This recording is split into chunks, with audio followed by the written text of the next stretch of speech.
It just keep freezing on me for some reason or another.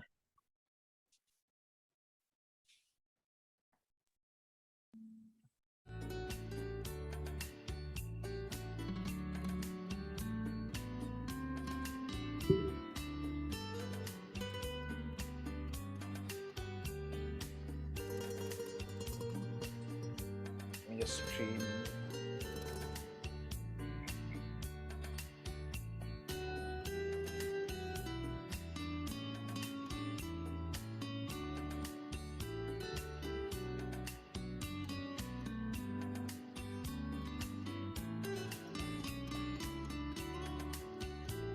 Hi Lillian, thanks for joining.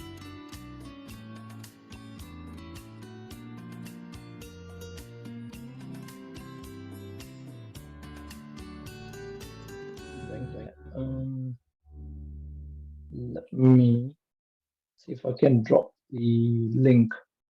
Hold on a second. Let me just drop the link to the Facebook. Sure.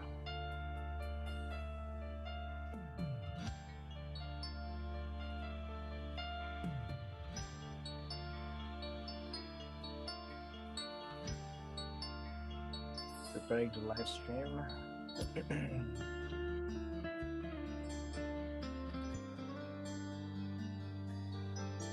Okay, we've done that.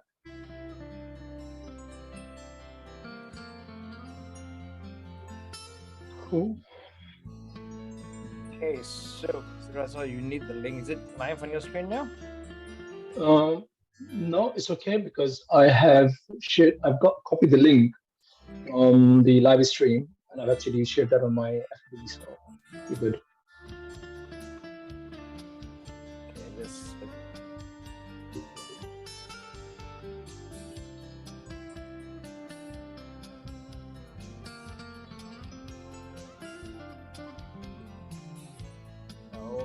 Okay, posted.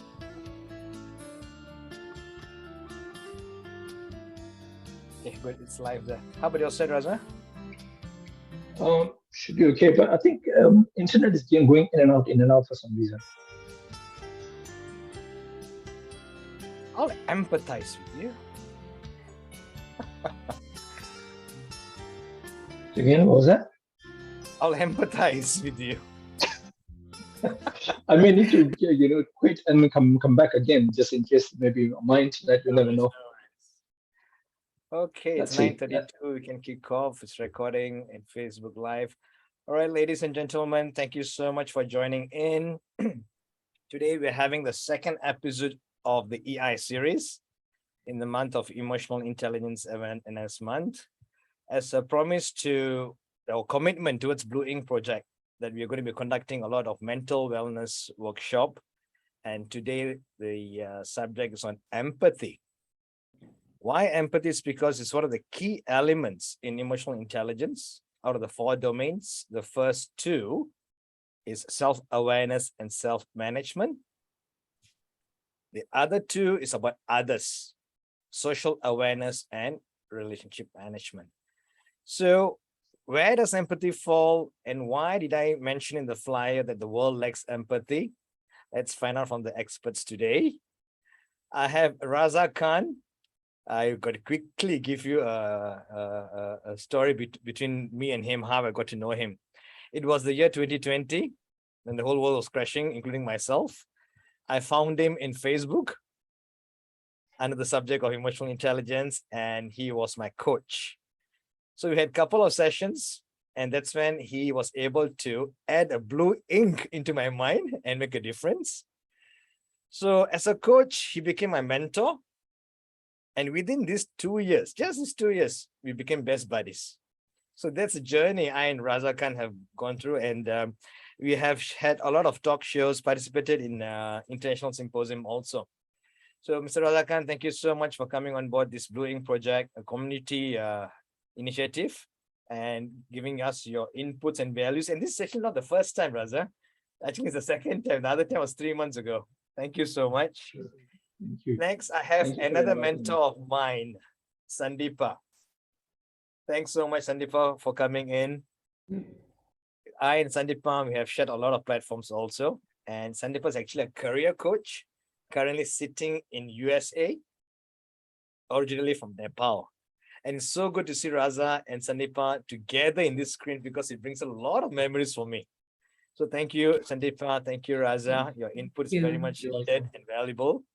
I also have Orawan from Sydney, another EI expert, emotional intelligence expert. You know what's interesting? I have someone from US, which is 9:30 in the morning, someone from UK, which is 2:30 in the afternoon, midday. I'm sitting in Singapore at 9:30 at night. And Orawan, what time is it in Australia? You're muted, you're muted. Sorry, I'm already on 17th of October, so I'm past Beautiful. midnight. Getting 4 people together on one screen is quite tough, and we are here. I guess it's the dedication, passion towards us, the love for the subject of emotional intelligence. Before I kick off, technology has brought these 4 people from different countries, different time zones together.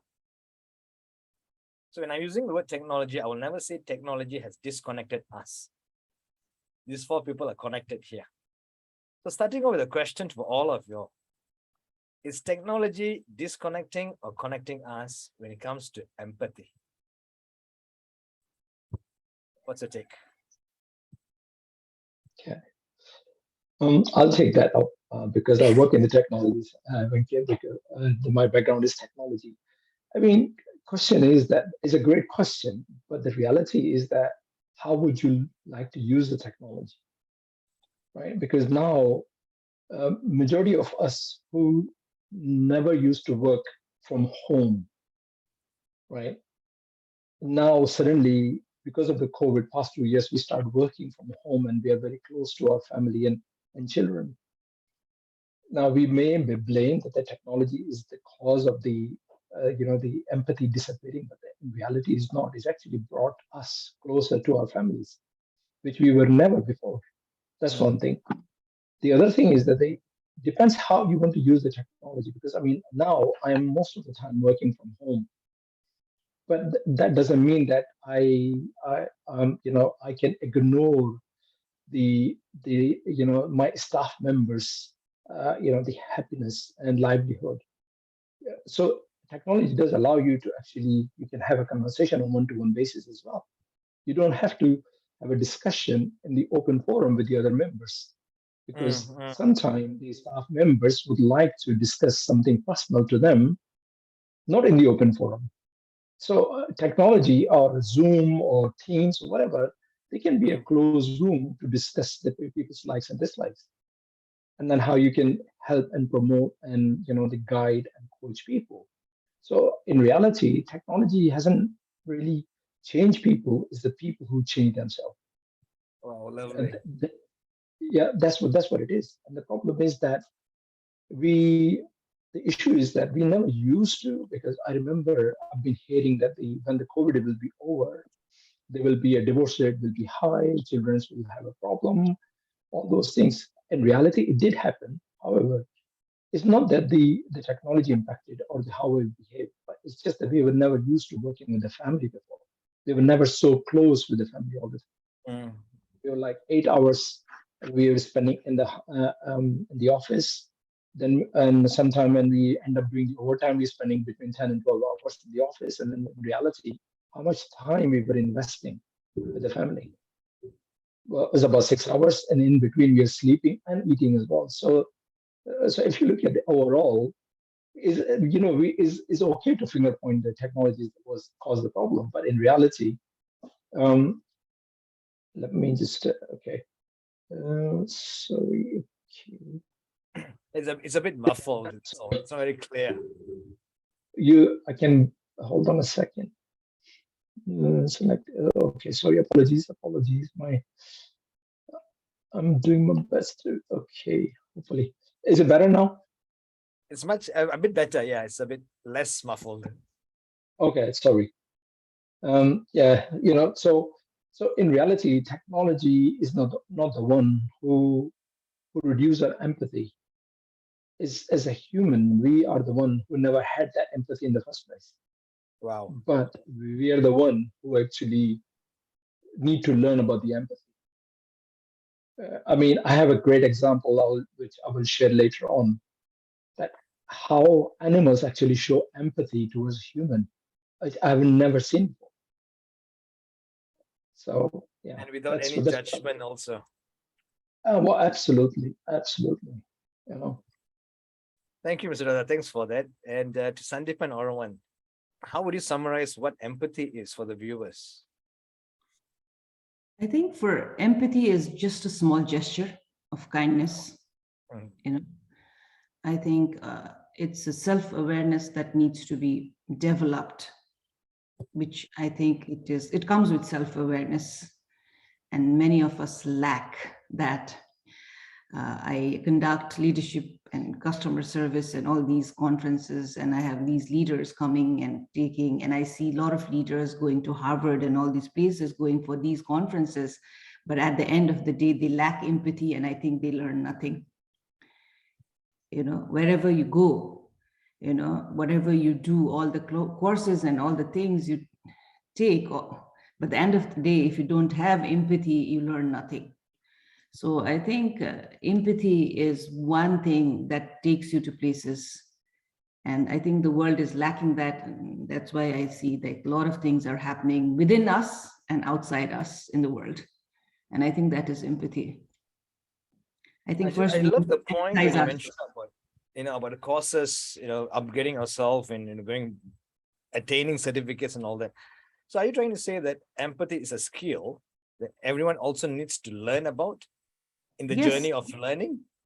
Yes, that is the most important skill. I think the soft skill they need to develop, not only learn, that they need to develop being self-aware, and that is must needed. You know, whatever course you do, like if empathy is not there, you're learning leadership and you're learning customer service and all these big things, and at the end of the day, if you don't have empathy, how will you implement it?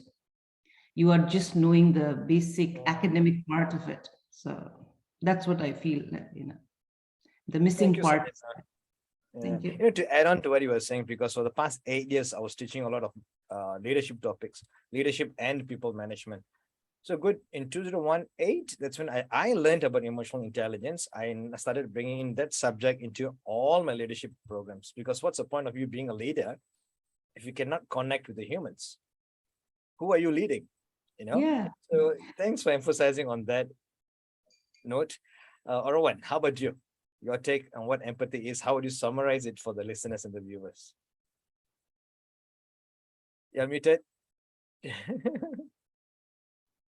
Gosh, sorry about that again. I really love what Raza and Sandeepa actually they shared the perspective on what Raza shared about technology, being an expression of empathy in a way, and what Sandeepa just put across what empathy actually means to be human. So as they were describing, I was actually thinking of this bridge, like basically it's like a bridge that we build in reaching out and connecting with others, but also to self. It's like a bridge that comes across to me like so strongly, because I feel that without that bridge, I will not be able to reach the other person, and without that bridge, I will not be able to connect back to myself. So for me, empathy is both. It's really how you cultivate it within yourself. How do you look at yourself, and then how do you look at its relation to your relationship management? So that's how I see empathy, and I think it's such a crucial element, whether it is an EI, whether you are a parent, whether you are a leader. As you know, I have very young children. I have 2 4 years old, and I'm constantly literally juggling and seeing how how empathy can actually be modeled at home, because it needs to start from home, and obviously in an education as well. And as you go to work, you see how you interact with people at workplace. So Yeah, absolutely. I'm very excited to be here actually, and sharing this space with both Raza and Sandeepa, and you yourself, Venkat. As an EI expert, I think this is such an important element of EI, and yeah, I think the world really needs to know more about it to be able to start using it and applying it in their lives. Thank you, everyone. Nice one. But that brought me to another topic because you spoke about the bridge about others.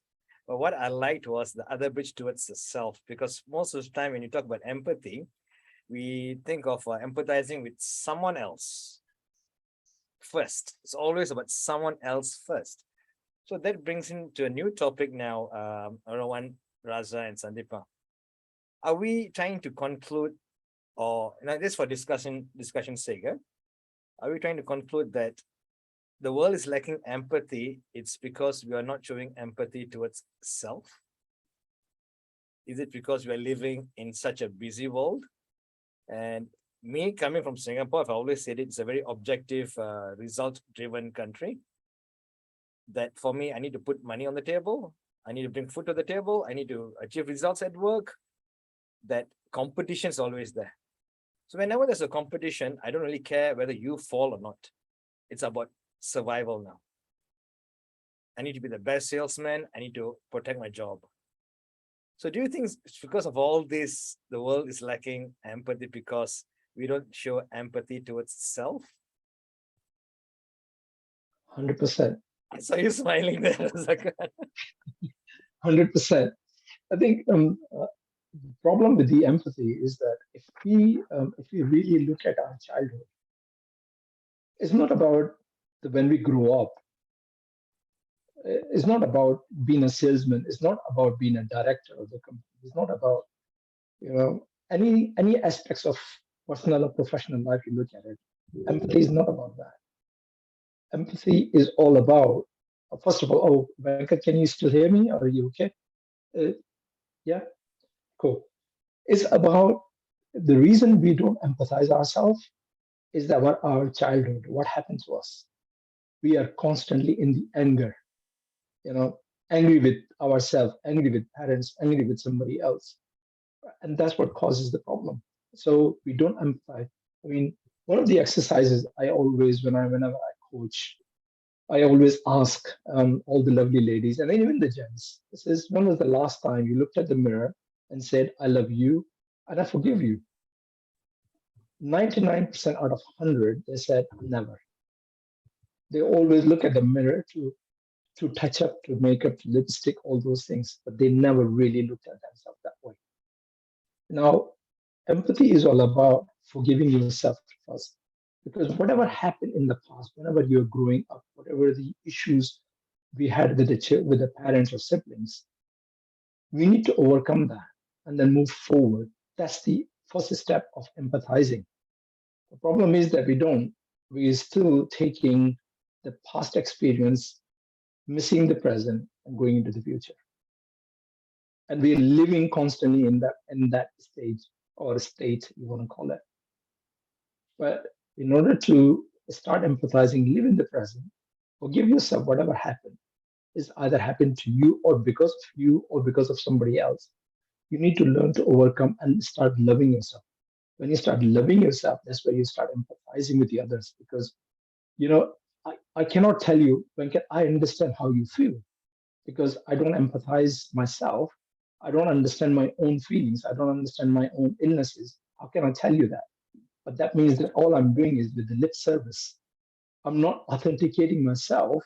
I'm not providing the authenticity in my conversation to be saying, yeah, I empathize, so I understand your feeling. When somebody says, I know what you feel, really, do they really know what they feel? What you feel or what I feel? Not until they understand their own feelings. So once they start understanding their own feelings, then they can put their arm around you and says, yeah, I understand how you feel. I've been there before. I can share that example. All those things. Now, let me give you an example. I was talking about earlier example is that one day my daughter was upset. She started crying. The cat which we brought up, you have seen my lovely Bobo cat, Bobo Khan. Yeah. She actually sat there with her, and she was as miserable as my daughter. So where is that feeling coming from? Why she's sitting there and empathizing? It's just that they're learning. But we need to learn those. We need to learn to forgive ourselves. That's where the empathy starts. But we don't. Until we learn to forgive ourselves, we don't move forward. We don't empathize with the other people. Empathy comes in three different ways. The cognitive, emotional, and compassionate. But we don't. We never take care of that. If you become a top salesman, if you empathize with the other person's problem, because now you're not selling, you're asking questions. You're To connecting. understand the problem, you're connecting. Exactly. Yeah. I was reading a book, and there they was talking about this salesman. This guy turned up at the car showroom. The salesman is trying to sell him the car without understanding, without linking up with him, empathizing the problem that he had. That's what it's all about. You become a top leader if you connect with the people in their level, because the people will produce what you are expecting. That's where the whole thing starts. So in other words, Raza Khan is saying the world is cold today. It's because we are cold towards ourselves. And that first step towards empathy is self-empathy or self-love. It is. And go through the self-discovery, because we don't.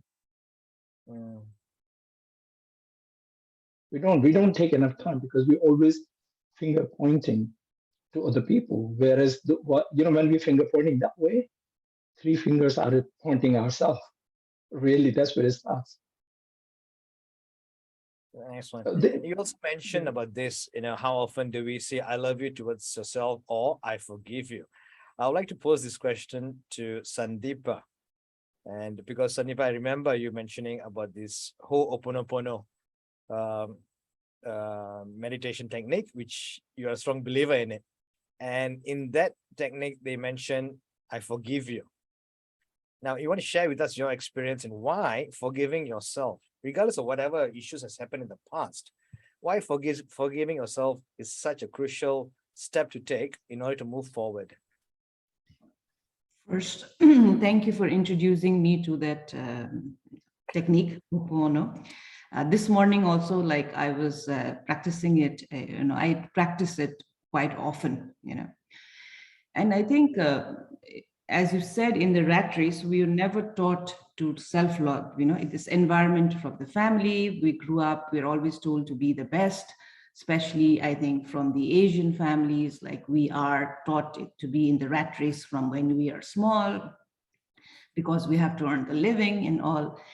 And then you always wanted to be the best. So I used to be always this A type of personality, and I always wanted to give the best, but the circumstances were not always the best for me. So I had a lot of health issues, which I later realized it was not because of my physical health, it was a lot to do with the emotional health. Wow. So when I started realizing it, so I do this, and I have to forgive myself. Right now also, like I'm moving in different countries, and my career is like, I'm a career coach, but my career is taking a backseat at times. So I have to stop and say, please forgive me, because this is my time and me time. Let me enjoy it. Let me forgive. I don't have to run around, So this is the exercise that really helped me, because I have to come out of that very often. Though I don't talk about it, but you brought it. So I say, I forgive myself that I'm okay, I'm fine, I'm not doing anything. I'm enjoying myself. I'm enjoying me time. I'm doing other things like hobbies, things and all. And it is like, it really helps. I think you have to start doing that, because many times the circumstances, they don't go as you want. And thank you, Raza. Like, it really helped me to peel out layers. He was our mentor, remember, leadership. And peeling out, he was asking me why, and I was digging down. And that really helped, because it is a lot of self-awareness classes which we took with him, and it helps to empathize with yourself. You have to understand, which we never did. So self-love, like, it's a big thing. And I think forgiveness to yourself is much required, which we don't do. which because we always try to compare and run, but we have to stop ourselves and think like, what are we running for? And I think COVID introspection was good for all of us. We realized that running is not enough. And nowadays, like I'm bit of a Zen I have become, like I'm not running, I'm fine, I don't want so and so things in life. I'm happy with little bit what I have. I have family, I'm blessed with good health, and that's what I need. I think we have to come in terms, and I think it comes with age also. So Wisdom. wisdom comes with age. Wonderful. Thanks for that sharing, Sandipa. This brings me another topic because you're mentioning the word run. That's what we've always been doing. That, we forget who we are and what we are. And, even the word I love you, we don't even have time for ourselves, right? So I want to bring up this topic, which a particular word which I really despise is work-life balance. For the past 10 years or past 15 years, or even for the past 5 years, especially after COVID, this word work, life, and balance. If you ask me, work should not even be here. It's about balancing your life. And, there should be a demarcation between work and life. So for me, I don't know why the word work and life is together. Just like family, just like work, just like sports, just like leisure, all this falls under life. And are you even living your life? So I really despise the word work-life balance, and it shouldn't be. But sadly, 3/4 of our life is spent at work. And that's when the run is happening, Sandipa. We don't even pause to breathe. We don't even pause to see ourselves in the mirror, like what Raza Khan said. Okay. Because, I'm spending 3/4 of my day, 3/4 of my life at work. It's all about results again. And then when I come back home with my kids, it's all about being the top 10 in school. So, and Sandipa runs a school in Nepal for quite some time already right now, Sandipa, if I'm not mistaken. So do you think that 21 years. emotional learning should be implemented in school and also Yes, in our very leadership much. programs? Yes, very much. Very much. I think it should be the part of curriculum, not only in school, but early primary school, And I think as parents also, I think nowadays, I think I see parents doing that, but self-love should be introduced in homes. I think that is the first place, as Raza mentioned earlier, like that's where you nurture and come as a person. So the environment plays a big role in shaping the person you are. So the early 5-6 years, I think is the place where I think self-love should be nurtured, and it should start from home and the primary daycare centers and all. They should be taught that. I love it. And Arwan, you also mentioned that it starts from home. In addition to what Sandeep also is saying, right? What are the as a parent, as a leader, what are the activities do you do at home to instill awareness, instill self-love, or practice self-love for your kids? That's a great question that you ask. I think it comes down to what you model and what you show them, right? And my children have been going to, I'm very fortunate that they're doing daycare at the primary daycare at a beautiful center. And the other day, I said goodnight to my son, and I said to him, okay, mommy's going to go down and do some work now. And he says, Mommy, remember to be kind, be helpful, and be respectful. And for a moment, I just hold on, you're not even 4 years old, but you're being taught that in school, to be kind, to be helpful, to be respectful. And even though I know that at this age, there is no clear understanding of what it means really to be kind or to be helpful or to be respectful, but what we do at home, we associate the action to the words that we introduce to them, and they see that, they create that connection. And that connection is then the basis or the foundation of who you eventually become. So I think it all comes down to how we show up to them. Nice and one. Thank you. There is a meaning behind the words. Yeah. So thank you for that question, actually. Powerful words from a 3-year-old kid. isn't it? Yeah, sometimes we need to stop and think. Thanks, Oran, for that. And what's interesting is Raza Khan, Daniel Goleman hardly spoke about empathy in his book.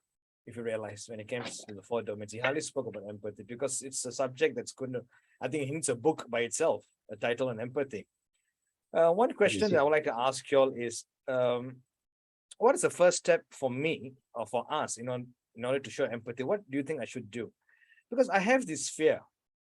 What if it's not well received by Lillian or Sandipa or Orawan? I want to empathize with you. But today is such a cruel world, dog eat dog world, that they will start thinking, is this guy genuine now? Right? This has happened to me. And it was a sort of conversation that I was having with Orawan yesterday. So if I want to show empathy, what do you think are the first steps of someone should take? Great question, Venkat. First of all, let's go back a few centuries or a few hundred years, right? Gautam Buddha, Muhammad, Prophet peace be upon him, Jesus Christ, all those guys had a lot of followers. Why? Question is that they all had empathy. They didn't conquer the heart by the sword or by fighting or by backbiting.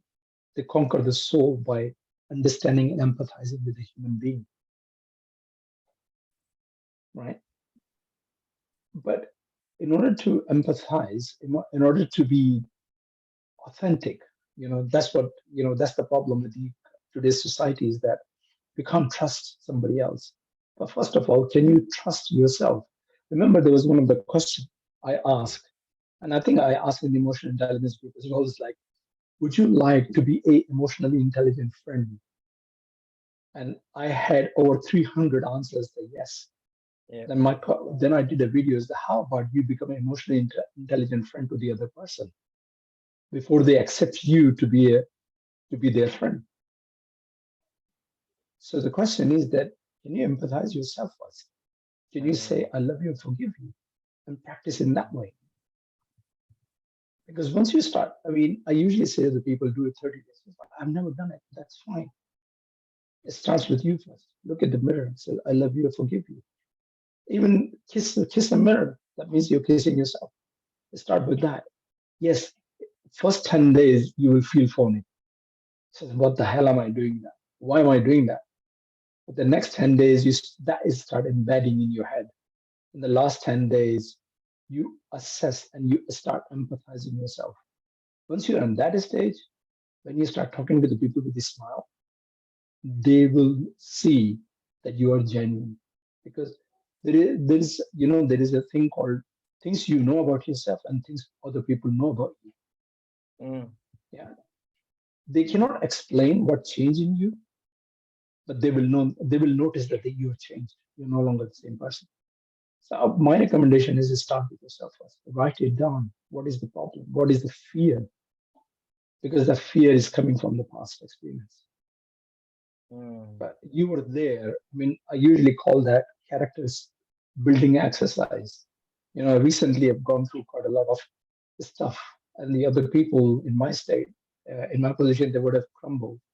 And I said, no, this is a character building exercise.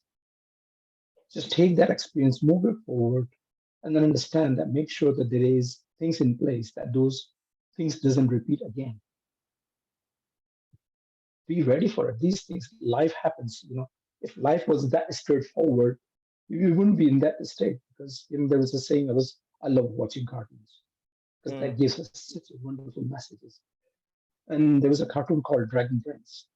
And then this lady, the elf lady, she was traveling with a captain, and she was complaining about life. And the captain said, life is like a river. There is twists and bends. You don't know where you end up, or wherever you end up, that's where you're meant to be. So if we take that as a step by step, as part of the empathy, this will happen. Yes, life will happen. But we need to learn to start with ourselves first. And then that first step, and then second step, then third step. But it's just that, you can't climb the stairs in one go, in one jump. You have to take one step at a time. the first step is that start loving yourself first. Like what Sandipa just mentioned earlier, like today, she did that the whole open activity. So basically, the question is, what have you done today to show love for yourself? That's one Exactly. question I think everyone should ask themselves at least towards the end of the day, but put into practice. What have you done today to show love to yourself? And I like the way you summarized my question: conquer the heart, conquer the soul, be genuine. And I think we won them. Thanks a lot, Mr. Raza Khan. Or one, Sandipa, anything to add on? I think the thing is be true to yourself, as he said. Another thing is be genuine when you are reaching out to somebody. Just don't reach out for the sake of reaching out. And don't sympathize, we mix it most of the time. We empathy with sympathy, don't do that. Most of the time, like earlier, like it came to me, like many times when I thought I was empathizing, I was sympathizing. Right. I was bringing my story and things in between, but it was not helping out. So I think listening is one thing, and always do that. And as your question, do people always reciprocate? No, they don't.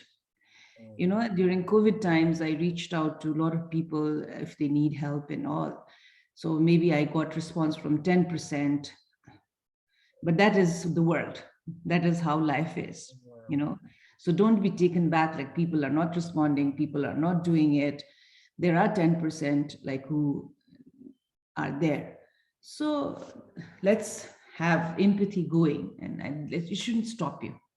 So just reach out, help out wherever you can, but don't sympathize. I think when you bring your own story and own your thing to get the sympathy out of it, I think it kills the empathy. Great nuggets there. Thank you so much for the takeaway, Sandipa. A few things you mentioned: do not sympathize, but empathize. It's more about connection here, and sometimes we don't even practice the listening skills. So I guess it's one of the core skill needed when you want to genuinely be there, like what Orawan also said, be present when you want to empathize. But that brings me to another question, Orawan and Raza Khan, Sandipa. Do you need to be in the right state of mind, right circumstance, in order to empathize with others? Because it can be contagious. It can be very heavy for you when you empathize with someone. So what's your take on this? I let Owen talk about that.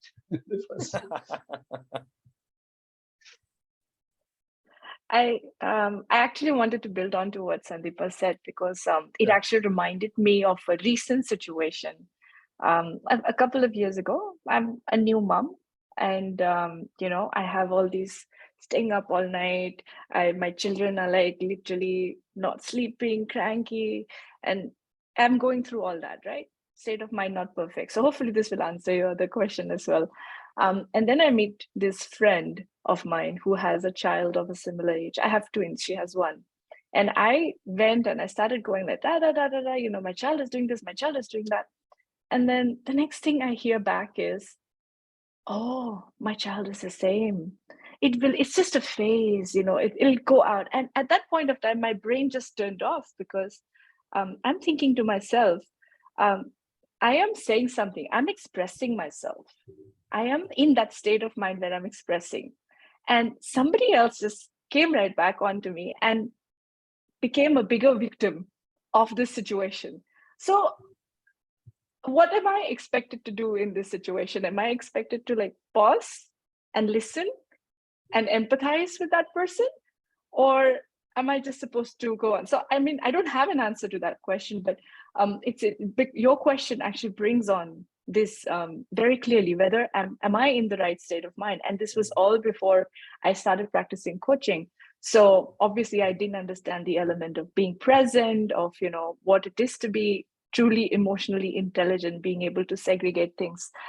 So I find being present extremely crucial. And I've learned, like, now in the same situation with the same friend, I feel like I can stop and like hold myself back from becoming a victim in a situation, and just, if that's what they want, you kind of step in and give them what they need to be. It's still practice. I think it's not something that you can do overnight. You constantly have to do it. So yeah, I just thought that was an example that came to my mind, was worth sharing. Nice sharing. Thank you, Rowan. You know, Ms. Raza Khan, the famous WIIFM. What What's is in in it it for you? for me? Whenever we do something together, a project or even a community service, when I'm asking for volunteers, what's in it for me? It has become so common and so easily used that I find that's very selfish, that they want something for them first in order to give. So, how do we overcome all this? How do we get the person to have the right mindset? I'm not saying you're wrong, but then again, it's not always about you. It's about also giving. It's always not about receiving. Very good question. While you were asking the question, that I was thinking about this investment. Investment in relationship, investment in communities, Right. investment in. We don't. We stop investing. But Wow. in reality, when you're investing, what is in it for me? But what people don't understand is that whatever you're doing, either their community work, or you're talking to the people, or you're helping people, or you're doing something, you are building your own character and your self-belief. That's what's happening with you. But in reality, whenever we're investing that, we're not investing in them, we're investing in ourselves. Right. And that's what people don't understand that. Mm. They always look for what's in it for me. They want a worldly, benefits out of that. But in relationship, or if you look at the community we're talking about, right? When we're investing, what we're doing is that we are gaining, we are supporting, and we are helping change somebody's life. Mm. The impact of that on yourself is huge. That's what people don't understand. They're always looking for the worldly benefit. Oh, I'm doing this for you. What's in it for me? Yeah. If we stop doing that and learn the concept of investment, I mean, if I tell you, Venkat, there is a fantastic opportunity from the cryptocurrency. If you invest £1,000, you will get £10,000. You will jump immediately. But I said, Venkat, if you invest in this particular relationship, right, and the benefit of that is that you may change your life as well as others, you probably frown upon it. It's like, that's not giving me a worldly benefit.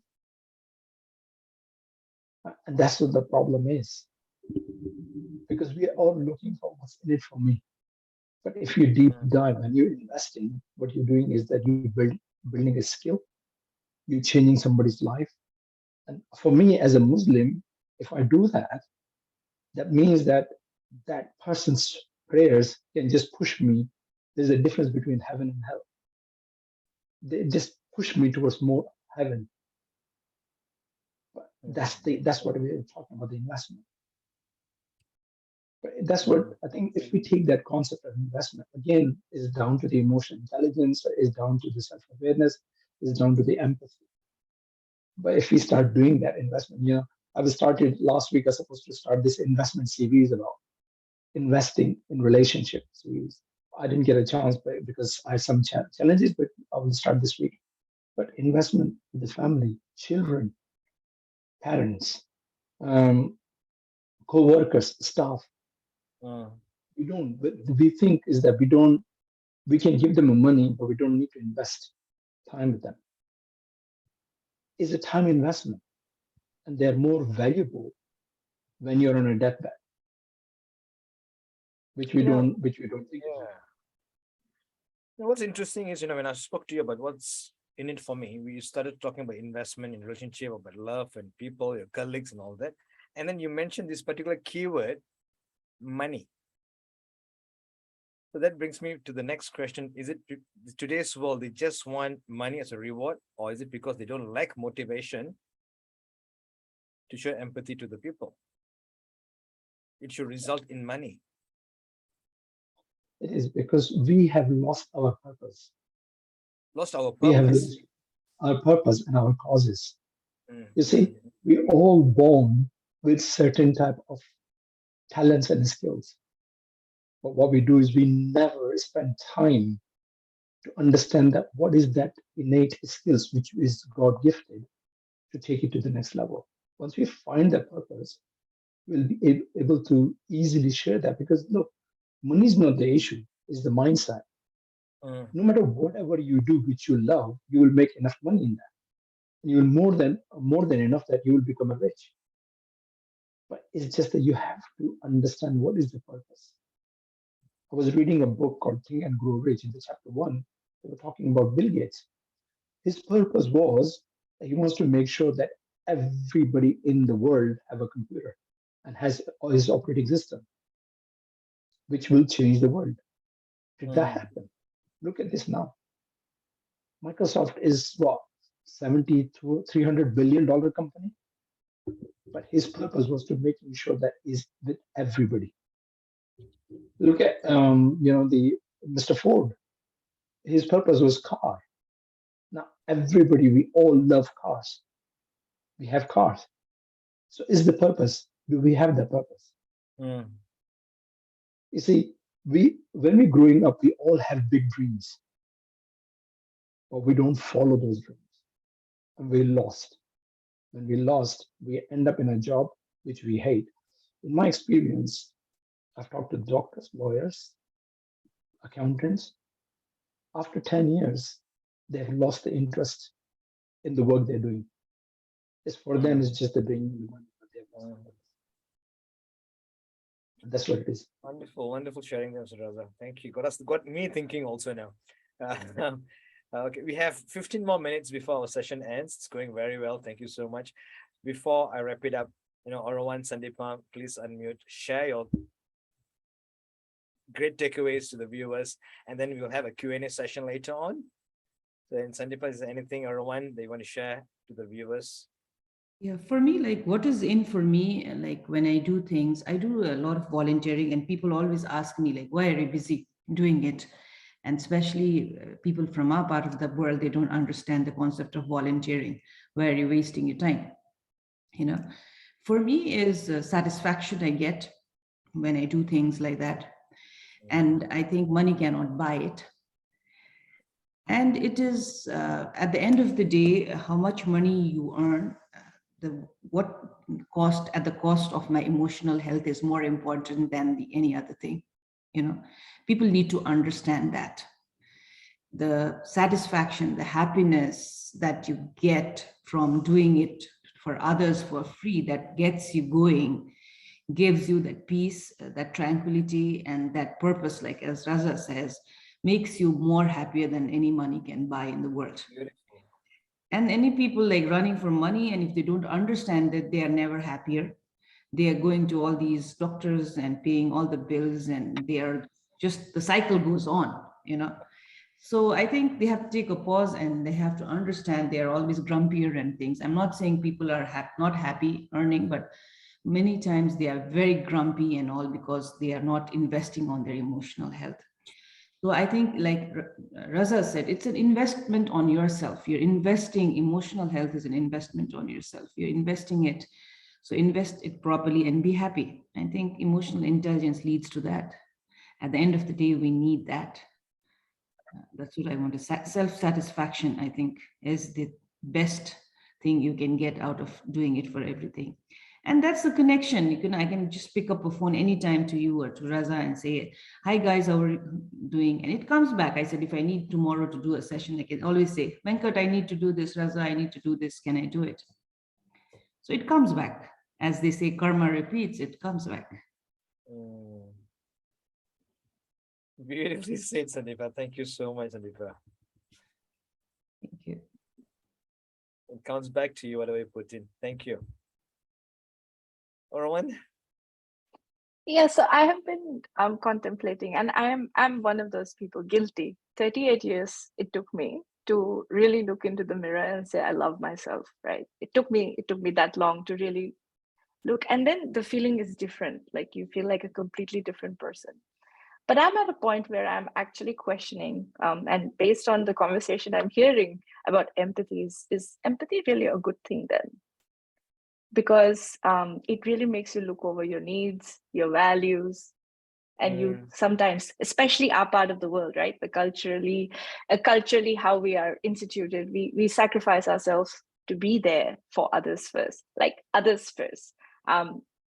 So how do we find that right balance in terms of boundaries, or, if I can't be there for someone, how do we make sure that they don't take it personally?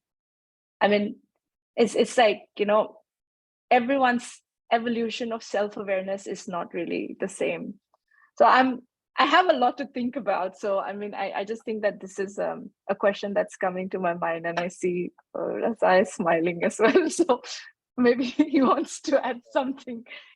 I think it's a fantastic question to have to end of this talk show, because I believe many of the viewers will be asking this question to themselves after this. How and when do I draw the line? When can I give myself, and when can I stop to look after myself? Because there's nothing else to give. Amazing, Rowan. So Raza Khan, Sandipa? Is a great question that reminds me. There is a topic called multitasking. I know I'm not going to go into that deep. In the other thing, which we call it passing the monkey to you to look after. Okay, let me explain what the concept is, right? What happens is that when people are coming to you with the problems, they're expecting you to find the solution for them. So what really they're doing is they're passing their monkey, i.e. the problem, to you to look after it and feed it, right? In reality, so if you start sympathizing with them, what you're doing is that you're taking their monkey and looking after that. However, if you empathize with them, you can ask questions. How would they think about this problem? So what you're really doing is that you're not taking their monkey to look after, but you're asking them a question to look after their own monkey, because we all have problems. We all have to look after our own monkeys. But if we start looking after their monkeys, imagine the state of mind we'll become in. So it's best that we pass the monkey back to them by asking the right questions. And that's what I was smiling when Arun was asking that question, is that, when people come up, but at the same time, you don't need to feel guilty about it, because what happens is that we feel guilty that, oh, I did not help. Yeah, you may not have the answer to all the questions they have at the there and then. You can always say, let me come back to you. Let me find a solution and come back to you. I can give you a solution. I can give you a couple of steps to carry out. But now is by doing that, you're actually passing their monkeys back to them and saying that you need to look after. Let me find the steps for you to carry out, to look after yourself. At the end of the day, we are not responsible for looking after every single human being. So there was a book I was reading by Jim Rohan. He says, I look after me for you, and you look after you for me. That's what it's all about. Yeah. So they need to look after themselves first for me, and I look after me first for them. So it is, that's how the situation is. I don't know if that answers your question, Alvin, but yeah, that was, when I was smiling, that's what came to my mind. It's like, yeah, I've been there. I know what you're talking about. I think sorry. Yeah. Sorry, Venkat, please go ahead. If I just may add on one more line to what Raza was saying and to your question about setting boundaries. Very recently, I read somewhere, setting boundaries is so important. It's like, it's allowing time to love myself so that I can love you. Yeah, 100%. That's why boundaries are so important. Absolutely. Yeah. Sorry, you were saying, Rowan? Yeah, no, sorry. I think that was very beautiful what you said. But also to Raza's point, I think as he was describing, I was really thinking about this karma drama triangle framework that we learn as coaches, right? Is to not be stuck in a victim and being a rescuer kind of mindset. So when to shift that gear, and rather than trying to fix a problem. And also what Fran shared last week in our EI modeling, the role modeling behavior, that basically not driving the car for your child, like be in the passenger seat, teach them how to drive the car themselves. So literally with everyone that you come across, where we want to cultivate empathy is really showing up as not being a rescuer and rescue them from a situation and ask So be questions, passenger in lots the of car, questions. yeah, and be with them for a while, for the moment. Yeah, Nice. Yeah. absolutely. I like that. Yeah, we just have to always keep in our mind that as a coach, we are different from the consultant that has been taught on day one, that we are not the solution provider. We are with them in the journey. Absolutely. You know, so, and most of the time, the consultant mind comes in front for most of us, like we have to give the solution as a human thing because people are coming to us. I think we have to just take a seat back and just listen.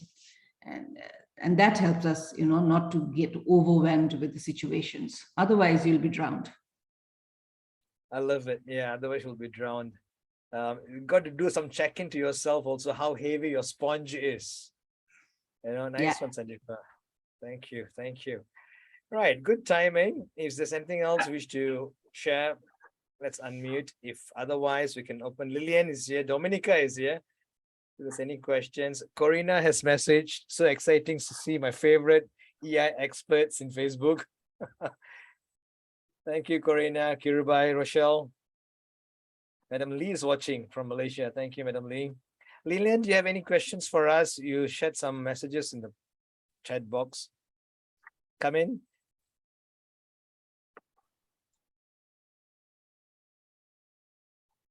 Okay, I don't have a question, but I think I enjoy what has been shared, across, so that we can actually reflect and ponder on it. But for me, is I think that one must know what is love, and then to be able to give. And not all the time you can give to the maximum, but however you can give is something that you can bless a person. And then also at the same time, when we are trying to be showing empathy, it's not just giving the fish to the person, but to help them to learn to fish. That means they solve their problem. But we help them and we are there for them. So empathy and sympathy is really different. It's really different. Right. So I always think if we learn to count our blessing, you are, in fact, you are loving yourself because you count your blessing. You know that whether you have more or you have less, you still are able to enjoy life. Thank you. Nice sharing the Lillian. Thank you.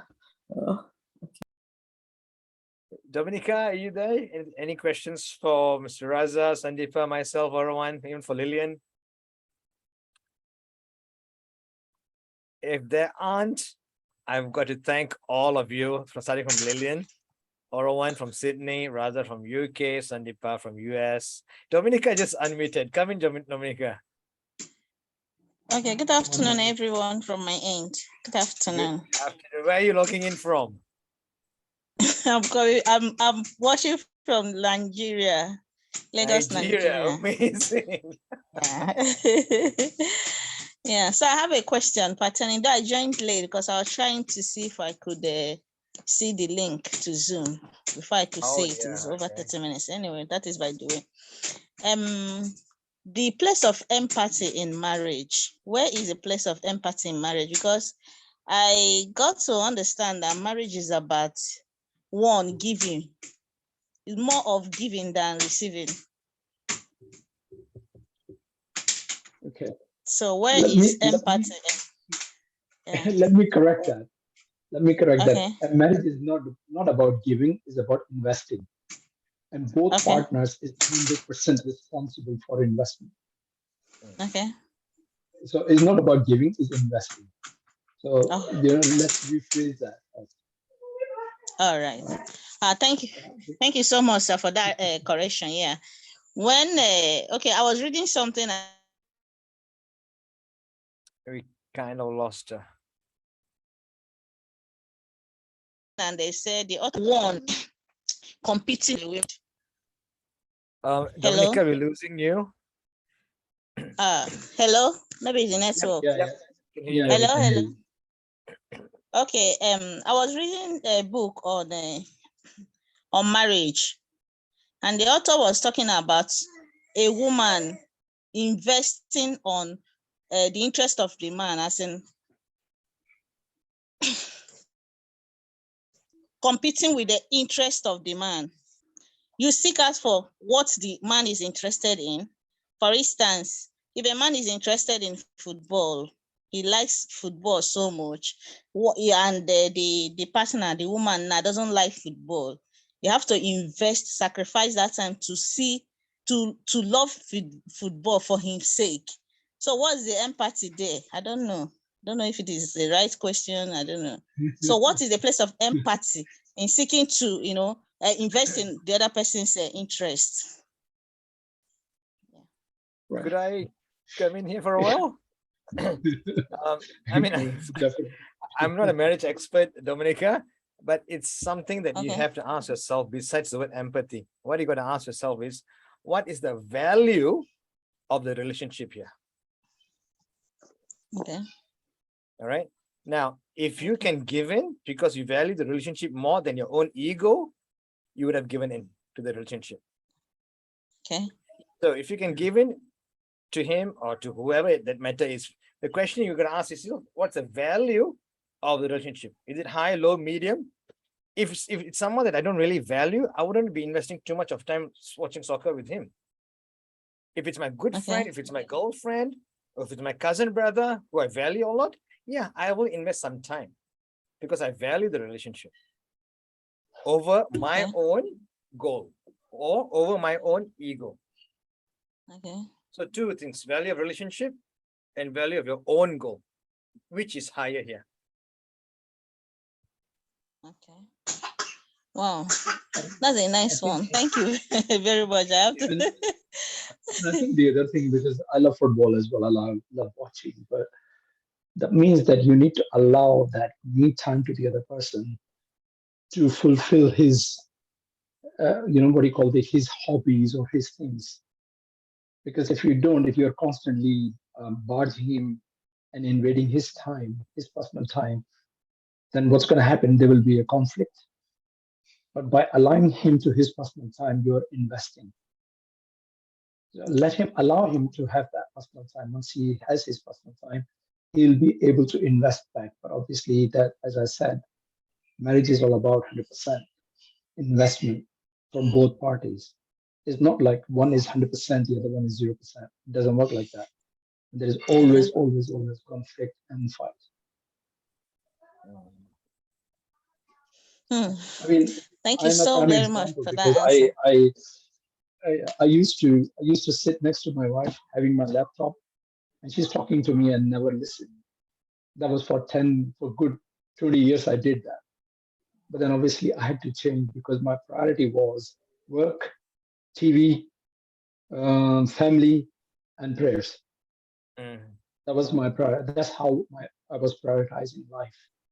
Then I had to flip the prayers, the family, the job, and something else. Once you start doing that way, then things will change. But people don't take that because, unfortunately, when we are at home, we are still a policeman. When we are outside, if you're working as a policeman, you're still a policeman outside as well as your policeman at home. But in reality, you are husband, your father, your brother, and your son when you're at home. That cloak, unseen cloak, has to be come off at the doorstep of your house. Which we don't do that. Who you are and what you are. Yeah. Let's not forget those rules. Actually, we'll be talking about the next week's session on EI. The title was I Forgot Who I Am. Because of the duties, the responsibilities, the roles that I have, that I forgot who I really am. And today's topic has been so interesting when you spoke about self-love.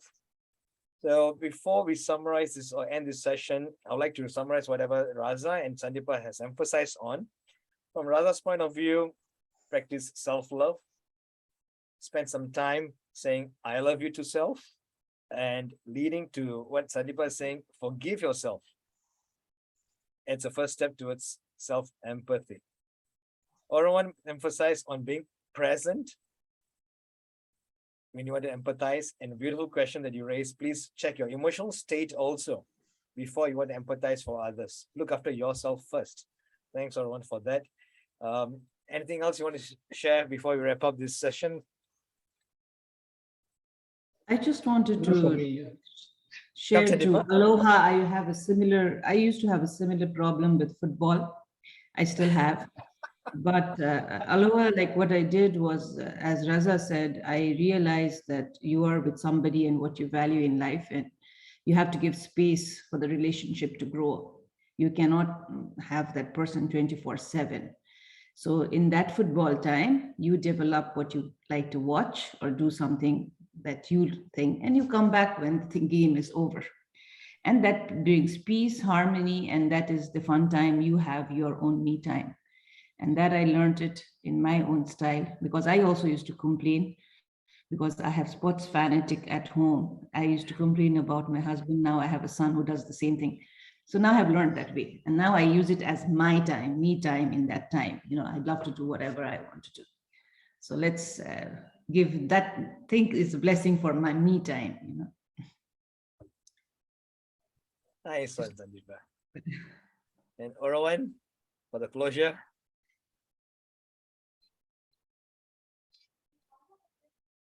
I think this topic is actually very close to, in a way, it's such an important topic, and maybe the journey that we are all evolving in, the world, the time that we are in. I can't help but think that our neocortex, our thinking brain, has actually taken over our lives, rightfully so, because we tend to suppress our emotions. We don't express it fully, and as a result, we start thinking about everything that we do. So it kind of comes in the way of empathy, of self-love, especially self-love, because it's like by design, everything is designed. And like Raza said, cartoons give you a lot of insights. I personally have been going through a lot of Disney cartoons, and I can't help but really notice the messages that is out there, especially about who you are. Like, do you really know who you are? Are you really? And I'm really looking forward to next week's session, by the way, because I feel that the moment you take on a role in your life, you forget that you are everything. Your experiences make you everything. And then you start operating in isolation. Sorry, my takeaway is like everywhere, but I think this is an emotional intelligence awareness month, and I'm celebrating that. And what better way to do it than here? Thanks for that sharing there, Orawan, because you also mentioned about thinking brain, because we humans, compared to animals, because Raza started off this workshop by talking about animals, and what's the difference between both of us? It's our thinking brain, which animals don't have. We humans, our brains are very complex. That's the difference between us and the animals. But a very good topic they brought on. Maybe we should have a session 2 in November.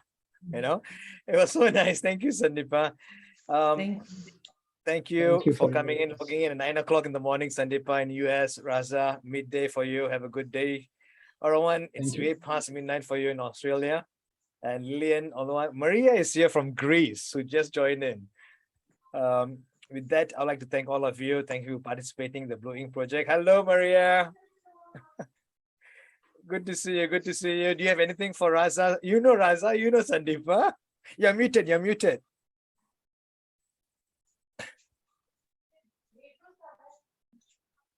You're still muted. Yes. Okay. Hello now. Nice to see you all. I'm sorry Yes. for the delay. I was working, just entered, so I caught just the end of it. I hope you will load it, upload it, download it. Yes, so I will be able to see from the beginning. So nice to see you all again. Likewise. Thank I you. felt so happy seeing Raza and Sandipa together. Brought me so much memories from 2020. we haven't done the always pleasure. We haven't done the guys. It is. I think we haven't done the emotional intelligence summit yet. So I think the third one is due. It's long overdue. Let's do this one more time. With this, I'd like to thank all of you all. Have a lovely day and great week ahead. Please practice some self-love, which is the first step towards empathy. Do not forget empathy to self. Thank you so much, all of you. Thank you. Thank you, You're Venkat. welcome. Thank Much. you. Thank See you. you. Thank you. Bye. End Bye. of an Thank event. you. Bye. Yeah, Nice bye-bye, meeting you. everyone.